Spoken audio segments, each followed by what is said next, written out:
घरर basic मसला आज आम प्रस्तुत करवा होटेल स्टाइल चिकेन रेसिपी। तो फुल वीडियो को वाच करूँ पूरा ट्रिक सहित जानीपारे। तो चलतु लेट नक रेसिपी आज आम प्रस्तुत करवा। प्रथम गोटे डेक्ची नवा, डेक्ची टे गरम हो सारा पर से एड करवा रिफाइन तेल जगह आपठी सोरिष तेल भी एड करेंगे। तेल पूरा गरम हो सारा पर गोटे बड़ साइज पियाज एड करवा, गोटे टमाटो को एड कर फ्राए करदे। जमी टमाटो पियाज पूरा सीझीज तो ये भलसे टे मिक्स कर पूरा हाई फ्लेम आगे भाजीदे पियाज टमाटो को। तो देखो पियाज टमाटो भाजी हो सारा पर आम से अल्प टे काजू एड करवा। ये मुझे 15-20 पीस काजू एड कर पूरापूरी ऑप्शनल अच्छे, आप चाहिए एड करेंगे ना स्किप भी करेंगे ये काजू को। तो देखो पियाज टमाटो पूरा आम भाजी सारा। तो ये आम गोटे प्लेट को आम बाहर करदे। तो देखिए यही प्रोसेस जब बनइबे ना एत टेस्टी लगे। आपण मैंने थे जब बनई खाइबे ना गोटे रुटी बदले 4टी रुटी खाइबे एत स्वादिष्ट लगे। पुणी से अल्प टिके रिफाइन तेल एड करवा, पुणी से 2-3 चामच घी एड करवा। घी जगह आप बटर भी एड करेंगे। ये गोटा मसलार मुझे देखो डालचीनी नहीं, लवंग नहीं, पुणी से चक्र फूल एड कर, अलैच एड कर, गोलमरीच एड कर।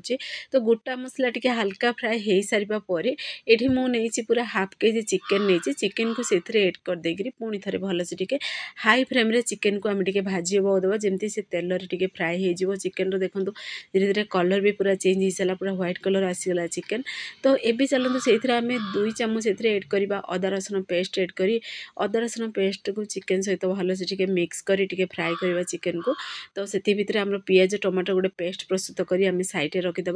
तो देखो अदा रसुण सहित चिकेन बहुत बढ़िया पूरा कषि भी सारा, कलर पूरा चेंज हो सारा। तो यही समय आम एड करवा गुंड मसला। गुंड मसलार हलदी गुंड, लंका गुंड नहीं, पुणी से अल्प टिके गरम मसला और से एड कर धनिया पाउडर एड कर। तो आपण मानू जहाँ भी मसला पसंद आपण मैंने करेंगे। जो पियाज जो पेस्ट आम बनई रखी थे ना, से पियाज पेस्ट से एड कर जार को क्लीन करी आम से अल्प टिके दबा पानी एड करदे। पुणी आम से दबा स्वाद अनुसार लुण जी आपण मैंने चिकेन नहीं से अनुसार से लुण एड करेंगे। आपण चाहिए आलू भी एड करेंगे। मुझे आलू को स्किप कर केवल चिकेन रे ही बनई। तो ये भलसे टिके आपको मिक्स करदे। आम भलसे टिके कषि हवा देवा चिकेन को से। तो ये आम ढक्कन को तार बंद करके पूरा 5 मिनट पर्यंत चिकेन को भलसे पूरा स्लो आंच रे कषिबा। तो देखो केते बढ़िया पूरा कलर भी आसी चिकेन भी आम परफेक्टली पूरा कषि भी सारा, चारि साइड पूरा तेल भी देखा गलानी। तो ये आम भलसे टिके मिक्स करदे ढक्कन को बाहर करी। तो देखो आपण मानू पाखर भी देखो तार ग्रेवीटा बहुत बढ़िया पूरा बनी, तार झोल देखो स्ट्रक्चर बहुत बढ़िया आसी। तो ये चलते से एड कर जी आपण मैंने झोल बा ग्रेवी रखा चाहते से अनुसार से एड करेंगे पानी।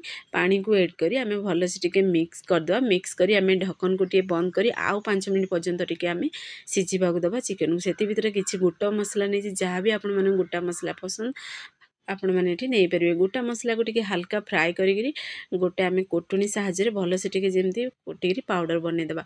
चिकेन देखो बहुत पूरा गरम अच्छी, ढक्कन को बाहर कर देखो पूरा परफेक्टली बनी भी सारा, चिकेन पूरा सीझी भी सारा, केते बढ़िया पूरा कलर आसी आ स्मेल भी बहुत बढ़िया आसी। आम देखिए अधिक ये किसी मसला भी आम एड करना।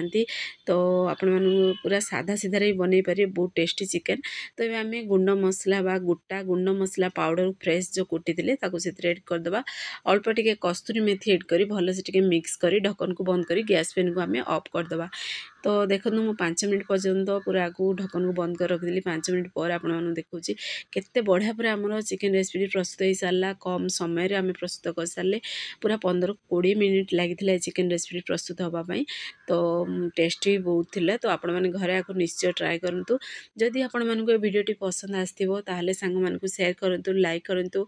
चैनल रे जदि नुआ अच्छी ताहले चैनल को मोर सब्सक्राइब कर दिंतु, बेल आइकन को क्लिक कर दिंतु, जहाँफल मोर सब वीडियो नोटिफिकेशन प्रथमे आपण मानक पहुँचो। मुझे इजी इजी वीडियो नहीं आसबि, आपण मैंने देखी घरे आपको निश्चय ट्राए करूँ। तो देखो फाइनाली आमर चिकेन रेसिपी बनी पूरा रेडी हो सारी। तो आपण मैंने आपको होटेल स्टाइल चिकेन रेसिपी घरे पूरा इजिली बनई पारे घर बेसिक सामग्री। तो आपण मैंने घर निश्चय ट्राए करूँ। फेसबुक पेज देखुं फेसबुक पेज मोर फॉलो करूँ। से पर्यंत